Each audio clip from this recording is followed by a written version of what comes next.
Bagaimana cara menghadapi penyesalan dengan tabah? Oke, pegang dulu satu nasihat besarnya.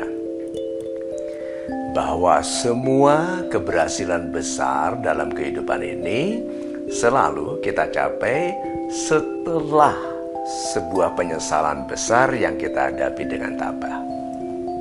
Itu paling gampang, pegang itu dulu, jangan lupakan itu. Semua keberhasilan besar kita capai setelah penyesalan besar yang kita hadapi dengan tabah. Kenapa kok saya tembak langsung ke penyesalan besar?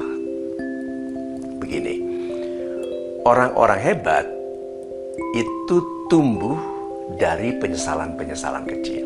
Contohnya saja gini. Aduh, aku tadi kok bicara begitu ya, gitu. Aduh, aku tadi kok bercanda begitu ya. Aduh, seharusnya aku datang tadi sedikit lebih tepat waktu. Harusnya aku itu nggak mementingkan enak-enakan di rumah, tapi berangkat lebih awal. Kalau aku memang terlalu awal kan aku bisa menunggu di luar atau di mana. Tapi daripada sekarang terlambat. Jadi kan penyesalan-penyesalan kecil ini. Nah, penyesalan-penyesalan kecil ini menghasilkan perbaikan-perbaikan kecil. Sebetulnya kehidupan itu begitu. Nah, kalau kita sudah sampai pada sebuah kualitas yang bagus, yang dianggap oleh Tuhan, pantas bagi kenaikan kelas, kita itu bisa dikagetkan dengan satu kejadian yang mengatasinya dibutuhkan kemampuan yang sudah kita bangun melalui penyesalan-penyesalan kecil yang belum diorkestrakan menjadi kemampuan khusus. Banyak sekali loh kemampuan kita itu yang belum diorkestrakan, yang belum disulam, belum direnda menjadi sebuah kemampuan super. Yang membedakan kita dari orang lazim, orang biasa. Nah, cara dari timbulnya kesadaran mengenai kemampuan-kemampuan tadi, timbulnya disiplin mendadak untuk merajut semua kemampuan kecil-kecil yang kita bangun tadi tanpa keteraturan, tanpa pengetahuan bahwa ini hubungannya dengan ini, hubungannya dengan ini, itu dikagetkan dengan kesalahan besar. Nah, kesalahan besar itu loh, waktu kita dikritik, waktu kita diberitahu, saya kecewa sekali kepada Anda. Masa orang sebaik Anda begitu? Waktu kita mendengar ungkapan kekecewaan orang lain, timbul perasaan bersalah yang besar, lalu menyesal. Di dalam penyesalan ini sebetulnya ada satu pemberitahuan baik, bahwa hanya orang baik yang bisa menyesal. Orang jahat, orang tidak jujur tidak menyesal, tidak tahu itu salah. Nah, orang baik tahu itu salah, berarti dia mengecewakan harapan. Dia bilang, aduh Tuhan, kenapa aku kok tetap salah?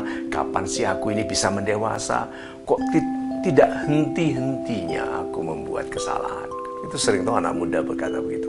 Nggak usah khawatir, saya yang 58 tahun masih merasa begitu. Kok nggak selesai-selesai ya membuat kesalahan ini? Nah, penyesalan toh.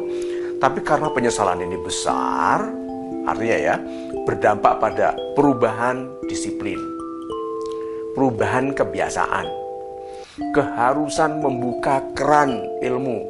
Kita itu kalau lama tidak menghafal lagu, coba menghafal lagu lagi sulit. Kalau sudah lama tidak menyanyi, menghafal lagu itu susahnya bukan main. Oke? Sudah lama tidak belajar bahasa baru, sulitnya bukan main.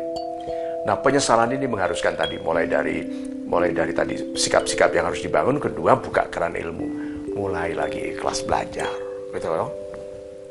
Menghilangkan kesombongan, merasa sudah tahu. Sekarang tidak, dari anak kecil pun mau belajar, gitu.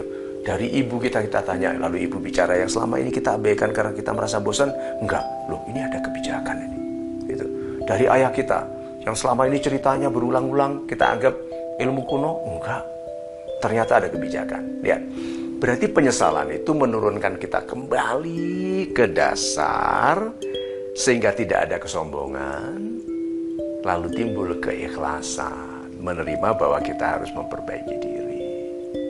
Jadi penyesalan yang besar itu tadi kalau disikapi dengan baik menjadikan kita pribadi yang lebih pantas bagi kemuliaan yang lebih besar.